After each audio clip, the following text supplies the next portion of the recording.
welcome back. We're doing another case study interview with one of my favorite clients, and I'll tell you why he's one of my favorite clients in a second. But first, welcome Joel Erway. Hey, what's up, Nabil? So for the people who don't know you, even though you're like a super famous guru, could you just tell them what you do? So I run a company called The Webinar Agency. We write mini webinars and long-form traditional webinars for clients, and we also run some do-it-yourself courses and coaching programs helping experts and marketers launch high-ticket courses for their businesses or personal brands.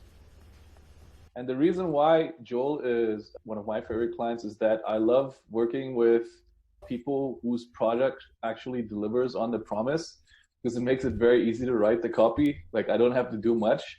And then there's another aspect of it where, like, when I know that the person I'm writing for is legit, then I can comfortably and with full peace of mind, I can go all out and sell the shit out of their thing, because I know that this is a real thing. It helps people, it gets results, and it does exactly what it says it's going to do.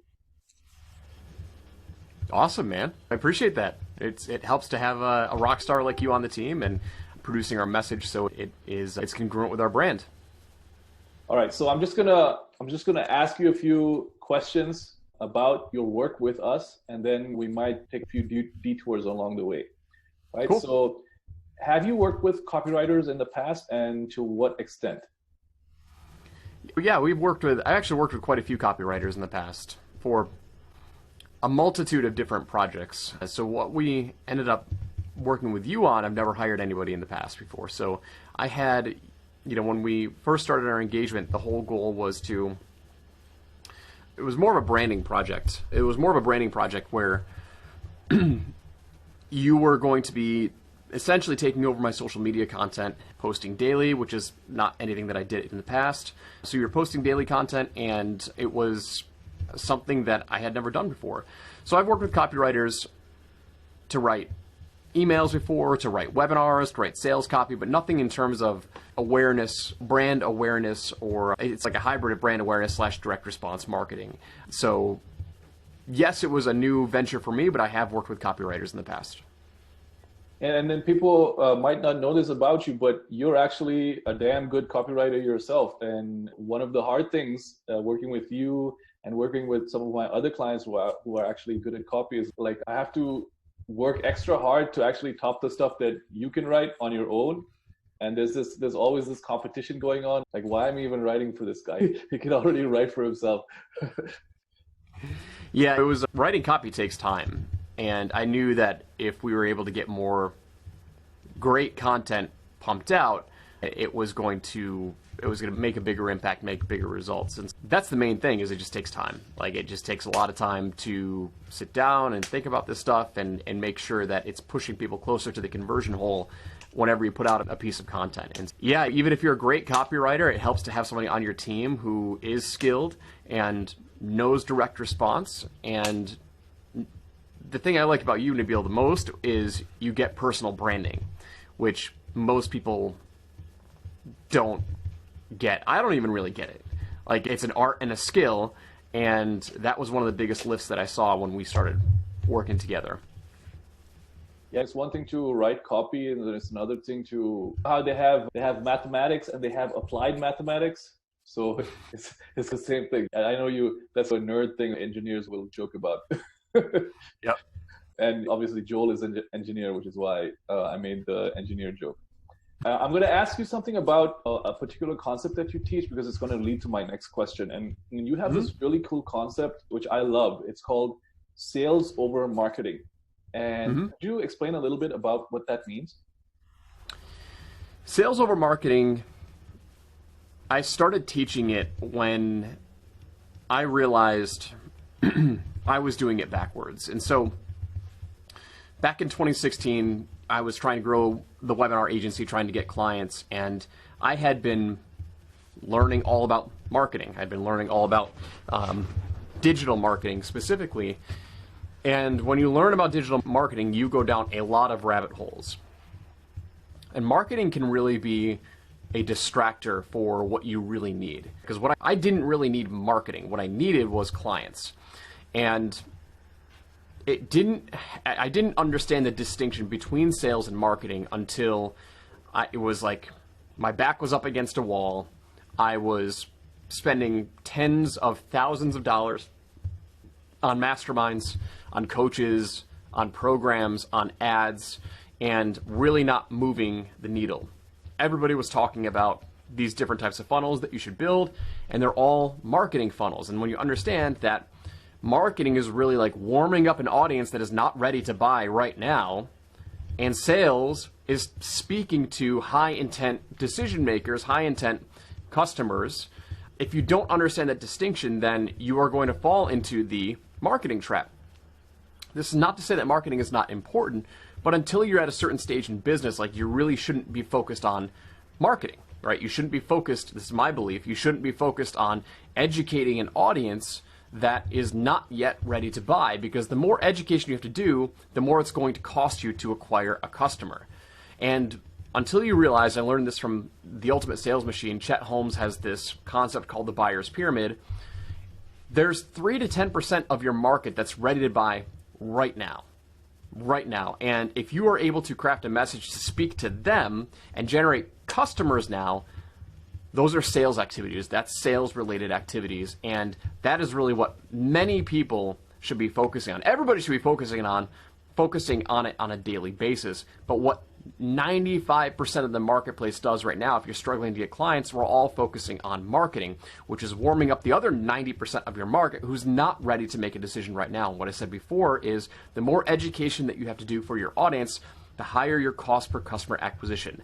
And that's directly tied to how much you're going to spend on ads. It's going to tie to how much you're going to spend on your time educating that prospect, talking to people who are not ready to buy right now. And that's why I focus on sales before marketing. And focusing on sales before marketing, focusing on sales means developing your offers and making sure that you have an offer that people actually want to buy. You want them to say yes to. And so that's really ultimately where we came down with the concept of the power offer, which is getting people to raise their hands. Hey, I want that. I'm interested in having a conversation, a yes or no conversation right now. And when you get that dialed in and you get people to say yes, then you can start working on your marketing related activities. But until you get that power offer dialed in, you really shouldn't be focused on any sort of marketing. And if I understand you correctly, depending on where you are in your business, things like daily content marketing and posting every day on social media aren't a priority. So which leads me to my next question. Why did you decide to start on this project of trying to post daily on social media? And why did you decide to hire that out? And also, after you answer that, why did you decide to go with us? Yep. I was honestly at the point of when I brought you on, I don't know if it's January or February of this year. I think we're working together for about 10 or 11 months so far. Maybe you can correct me, I can't remember the exact timeline, but it's been a while. When I brought you on, we were in a shift of, number one, I had an idea that I had a pretty warm audience that just needed to see more of me. I knew I had a following. I knew I had people that probably would buy from me if they just heard from me more regularly. And at the time, I wanted to start building a team. And it was an activity that I was ready to experiment with. And we have a fellow mutual connection, Mike Mark, who's a client of yours. He had been posting something, or somehow he mentioned like how his business doubled or grew quickly once he hired you. And it was really it's because I trusted Mike, I've worked with him in the past, and I saw the content that he was putting out, which was being written by you, and I liked it. It was somewhat edgy, but not super direct response, but still brought people closer to the whole. And so when I reached out to him, he's like, yeah, Nabila was great. We had this conversation. And I'm like, all right, I'm never going to be posting daily. That's just not in my bandwidth. It's not in my capacity. Let's give it a shot and let's see what happens. And it was an experiment that I was looking forward to testing, and we knocked it out of the park. And I had you ultimately take on other side projects like sales letters and emails, and it was a great experience. And I think we started working together in March, if I remember correctly. So walk me through, what did your business look like in the 3 months before we started working together? So like Q1 of 2020. And then how did it look? What were some of the changes that you saw 3 months after we started working together, for example? So before we were working together, it was more, okay, let's just keep throwing stuff at the wall and see what sticks, which is my brand. It's like how I've designed my education side of my business.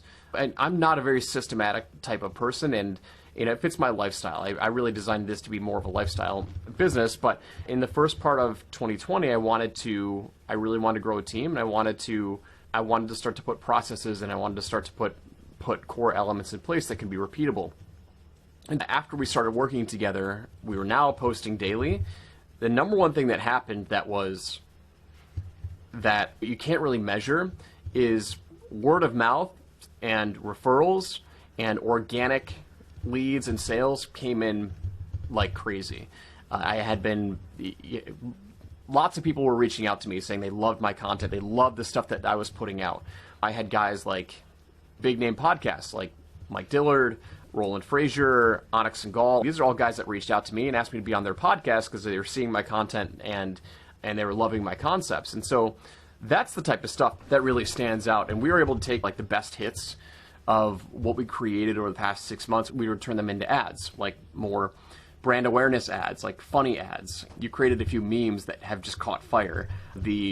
I'll never forget it. It was recently, like within the past like month, you created the power offer meme ad with the cat bobbing his head. We turned that into an ad for my power offer workshop, and I've seen people swipe that. I've seen it gets incredible engagement, and we also have people telling us that like we are abusing cats, which I have no idea how they think that we're abusing cats with that, but it's hysterical. The first time I came, because I had at one point I gave you approval just to post whatever you write, so I didn't have to approve it anymore.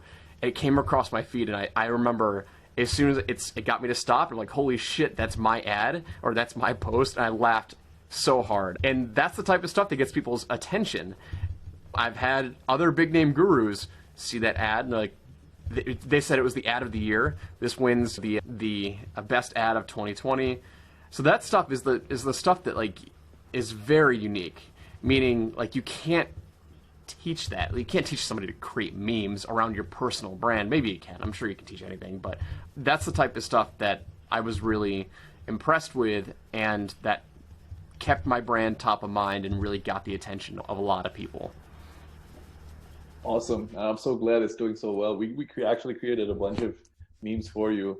In fact, you just so the audience knows, we're in Slack, and Joel, I need you to make 5 to 10 more of these memes for me. And it was like a legit like deliverable I had to do for you. Following on from that, so when we initially started working together, it was just like we said, okay, we're just going to do the daily content. But then we ended up doing a lot more stuff as well together. And you mentioned a few of them. We've written, sales pages together. We've tried to optimize your checkout pages. We've done email sequences. We took over the show notes for your blog and the email marketing for that. And then we also started writing ads for you and doing creatives like the memes and things like that. Yeah, it's crazy. Like when you start telling me everything that I had you do, because I just forget. As a business owner, it's okay. It goes out like it's in your head. You delegate it and it's gone. But yeah, you had done a lot. You were doing a lot. You are doing a lot for us. And sorry, I just wanted to say that I didn't realize how much you had been doing. But yeah. And we relaunched your high ticket courses website, the full redesign. Yep. Not even launched it. I didn't have it beforehand. Yeah, and those are the kinds of things that, I can't speak for every single copywriter in the world, but there's a lot of copywriters who wouldn't be able to pull that many different kinds of projects off while working for a client.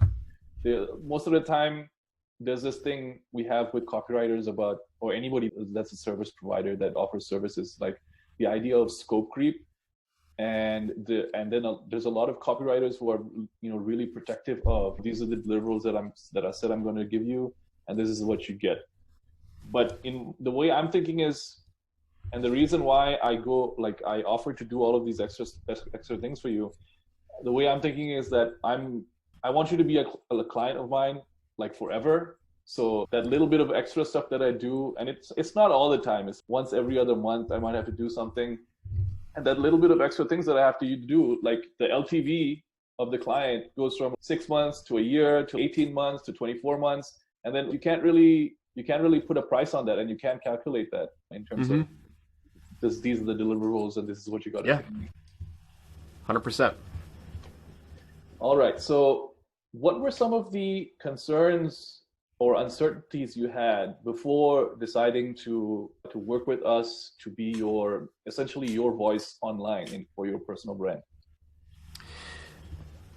Probably the same concerns that most people have when they hire a copywriter. First is ROI, right? How is this going to turn into an ROI for us, right? Because I knew it was going to be more of a brand project. I've never hired a brand copywriter before. It's always been, hey, write a sales page for me, write a webinar for me.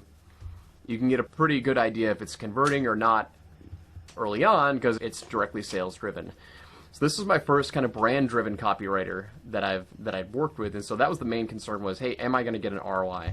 And I had to go in it not really knowing that I wasn't going to be able to measure the ROI, and I was going to measure it based on what other people were saying. And that was a very clear indicator. I had a lot of people reach out to me saying, hey man, I love the content that you're putting out. That was how I knew we were doing a good job. And I was able to supercharge it by taking those best hits, the best performing ones, and run retargeting ads, just brand awareness ads. And our clientele that we were attracting went up because when you attract people that have been in your world a lot longer, they trust you more, and it just becomes a better experience. And so we had that ROI there, and it was noticeable. But that was the main concern that I had is, am I going to get an ROI? But I knew that I wasn't going to look at that, at least in the short term. Like the first 3 to 4 months, I wasn't going to worry about that. Or I told myself I wasn't going to worry about it. I needed to wait a little bit more long term to see how this was going to play out. And just to clarify or add to that, it wasn't like was it like all of the work that we were doing had an indirect result, or did you see like a direct impact in terms of, okay, we posted this and then a bunch of sales came in, or we did like a few emails or some posts and we got some direct leads from that?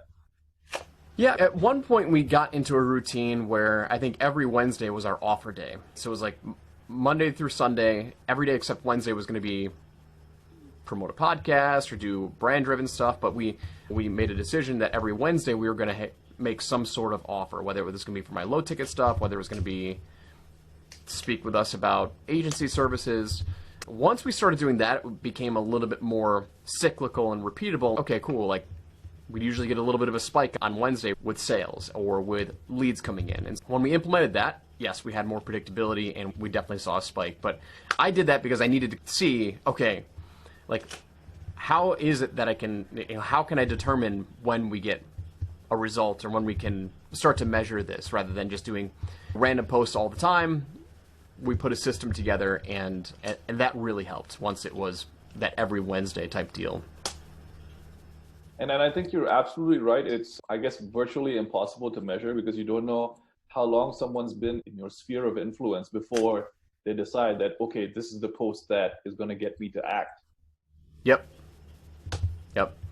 Yeah, and I needed that just from a managerial standpoint because I wasn't reviewing the posts before they went out, and so a lot of times I wouldn't even see the posts until I said, okay, every Wednesday, that's when we're going to have one of our offer posts go out. That's when I saw, okay, great. We always have a spike on Wednesdays of whatever we were promoting. Yep. And then the beautiful thing about doing those offer posts for you, speaking as somebody who's writing for you, is that I was just using your power offer. So it was like super easy to do. And like, I already knew that this is the offer that you have that we're selling and I know it works. And, you know, this is how it gets delivered. And I didn't have to overthink it. It was just like a regular everyday post. I just had to promote it. Yep. And, you know, because Joel being Joel and you being who you are, like people just ate it up. Yep. And speaking of low ticket, actually, I think your power offer workshop is our first control, like the actual like long form sales letter control that we've written, and it's generating cold traffic sales. It is, yeah. We've been running cold traffic to it for, I don't know, 4 or 5 months now, and we're running traffic to it right now. It's worked really well for us. We've been ROI positive, and you rewrote the checkout page for me, which is live, and that's outperforming. So the checkout page has outperformed, I don't know the exact numbers, but it has outperformed the previous version. And that Power Offer workshop is doing very well. And what's funny, the lead or the headline that you wrote for me for the Power Offer workshop, I was like vehemently against it. And that's not in a bad way. I was like, it was more like that headline's not going to work. And any business owner, anyone with copy experience needs to check their ego at the door. Like, it doesn't matter how good you are. You have no idea how it's going to perform until you get eyeballs on it. And so the headline is, give me 3 hours and I'll show you, I can't remember, but it's the idea, give me 3 hours and I'll give you X, Y, Z. And I'm like, I just hate the idea of give me 3 hours, because I would never buy it, because you're exchanging time. But we ran it and it converted. And what's funny is I've seen guys like Justin Goff and a couple other like well-known copywriters. I haven't talked to them about this, but I've seen them reuse that lead. And I've run a ton of paid traffic to it, so I know people have seen it. And I've had a lot of big name gurus buy the workshop, so I know it's being seen. But I've seen a lot of people mimic that. Give me X, Y, and Z, and I'll give you whatever the promised result is. And so I can't say for certain that they're seeing that because of me, but I've seen a lot of people mimic that lead. It works. It's working well for us. And it was something that I didn't think was going to work. I'm like, I didn't like it until I started making money from it. Now I love it. So yeah, a little bit of inside baseball here. So I learned that headline, a formula, from Neville Medora, who runs copywritingcourse.com. But then later on, as I understood or studied more copywriting, I realized that it's actually a swipe of David Ogilvy's Rolls-Royce headline. And it's just something about the specificity of like the number in the front and the specific outcome or the specific benefit that's happening. And also, I think the reason why 3 hours might be working is because it's not 60 hours. It's not 8 weeks. It's not like I don't have to go through 50 modules of videos to figure out this power offer. It's just a 3 hour workshop. And then I sit there, I go through it, and then immediately I can post on Facebook and get clients. Yeah.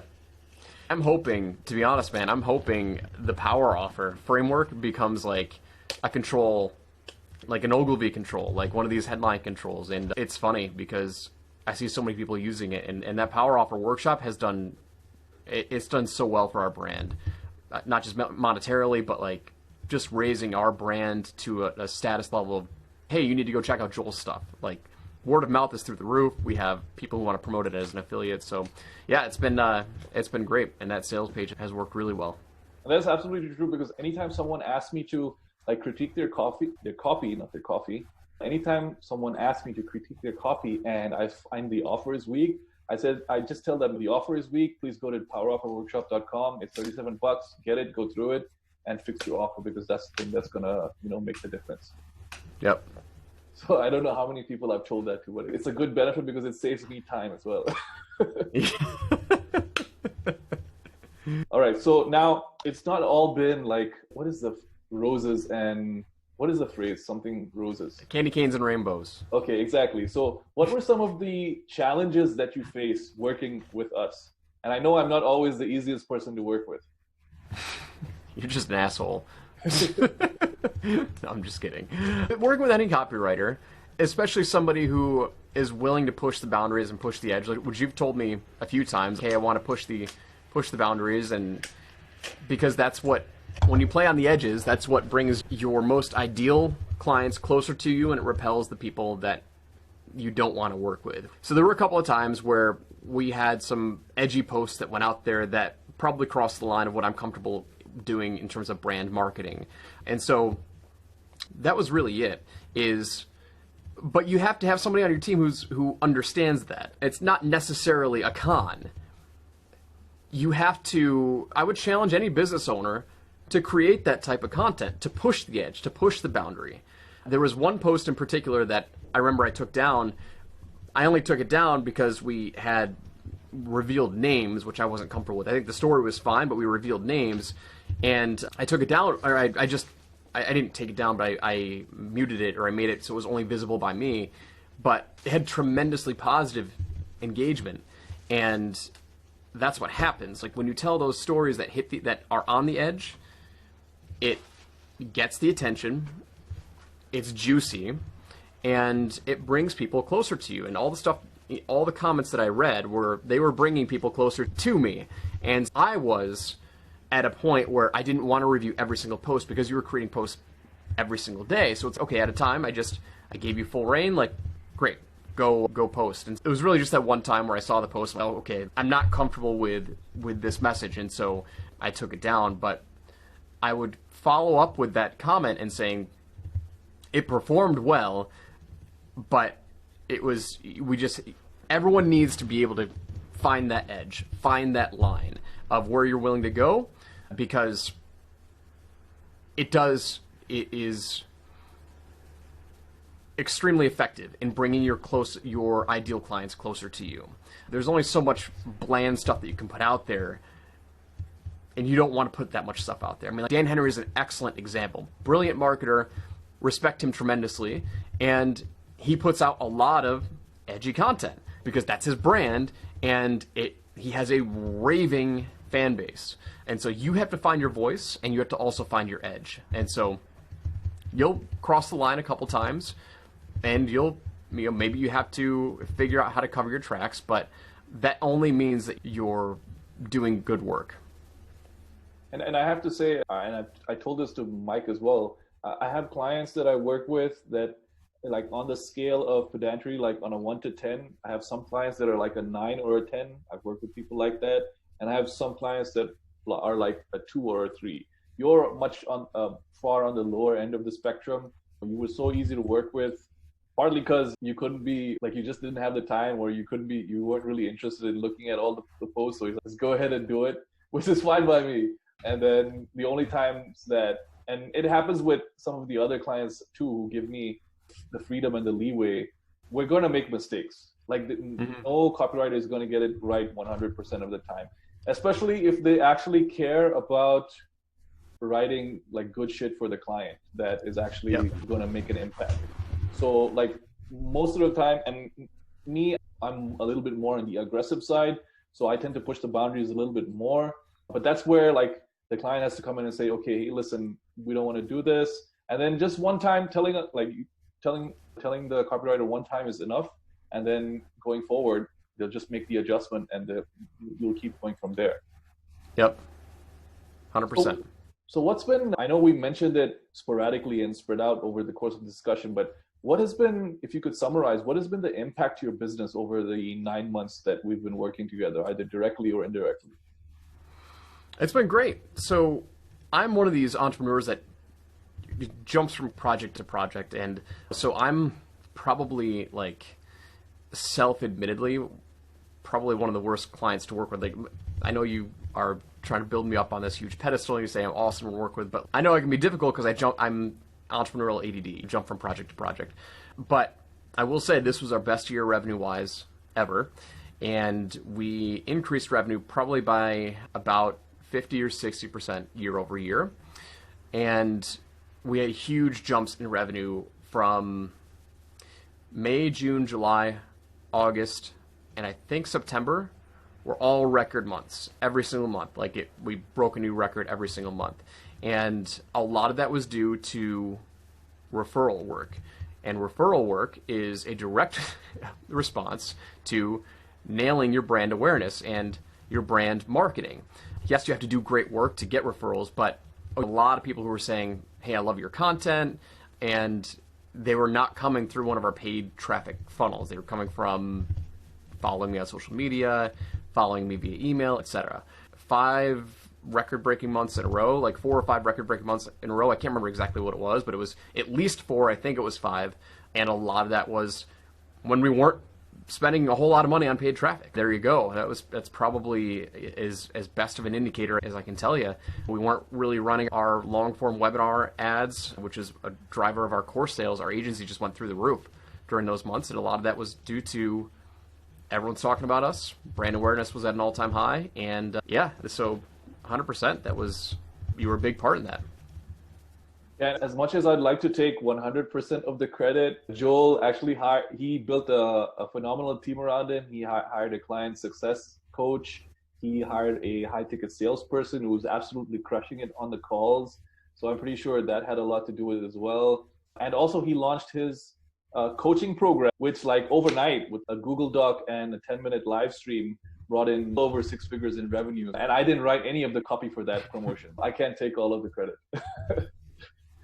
No, like I said before, so that was for the coaching program, but our agency revenue which I'd say you were more directly aligned with the agency side. We definitely hit record months because of the agency stuff. Yeah, it's a combination of everything, but yeah.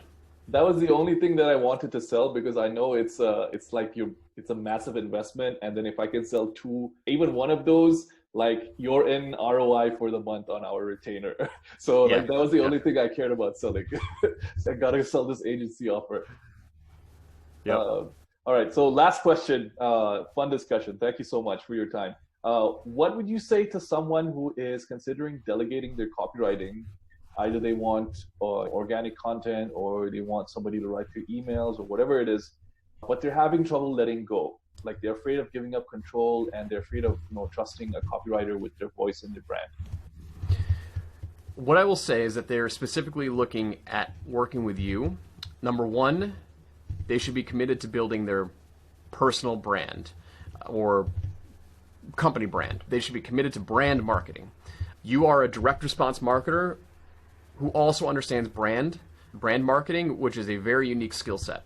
And if we can educate more people on the importance of that and the difficulty in being able to do that successfully and consistently, hiring you would be a no-brainer.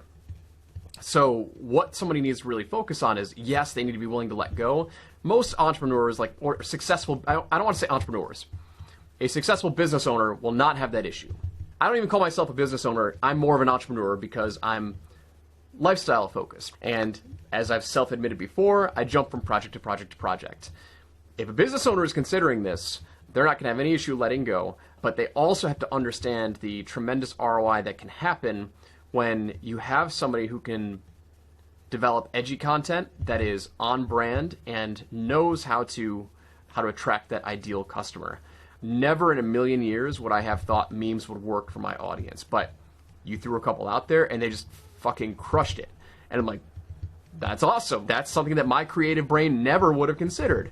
You also created some, I call them identity posts for my audience, which I've run successfully for, and you wrote a couple of ads for us that crushed it. Like we developed the whole unique hook, the 4x4 lifestyle based on one of your posts that you wrote for me, which was I work 4 hours a day, 4 days a week, which is totally true. But I never really talked about it. I don't know why I never really talked about it like intently. You turned it into an ad, and the feedback on that has been positive. Like I get so many people that say they follow my stuff because they want that 4x4 lifestyle. And working with a copywriter who knows how to extract ideas will do exactly what I just talked about. They will listen to you because you listen to all my content, and they will identify the triggers that are, which this is exactly what I do for my clients. They will identify the potential triggers that sound sexy that the expert will just glaze over because they're not listening in the eyes of their potential audience. So they'll pick out those key trigger points, those sexy hooks, and turn it into content that will bring more of your audience closer to you. So yes, it's all about letting go, but I don't want to minimize the value that you bring by just saying, oh yeah, you get a copywriter who will handle it for you. It's way more than that. It's the hooks and the ideas that really move the needle in creating consistently winning sales copy or ads or identity posts. That's what I really like. That's the value that I extracted from what you've done for us. Yeah, it's really easy when the client is actually legit. So there's not that much to do. It just writes itself almost. And really, that's exactly what it is. I'm not trying to be humble or anything. I know I'm actually pretty good, but I don't write anything from scratch. All I'm doing is rephrasing the stuff that I've heard you say or you've said to me directly, or stuff that we've talked about. And that's how I pretty much handle all of my clients. But honestly, that's what a great copywriter will do. If you have to create stuff from scratch, then probably your client's not worth their weight in gold, and you're like building a brand from scratch, right? It has to be coming from them in their words, and you're taking that and explaining in a way that, like, number one, you're listening to the ideas that you know will hit or you think will hit, and you're extracting the gold from them and putting it out there. That's what a great copywriter, content writer will do. Beautiful. All right, so that's all of the questions that I have for you. Thank you so much for your time. I really appreciate it. And I'm really looking forward to us continuing to work together in the future. Thank you, Joel. And thank you to everybody who watched or listened.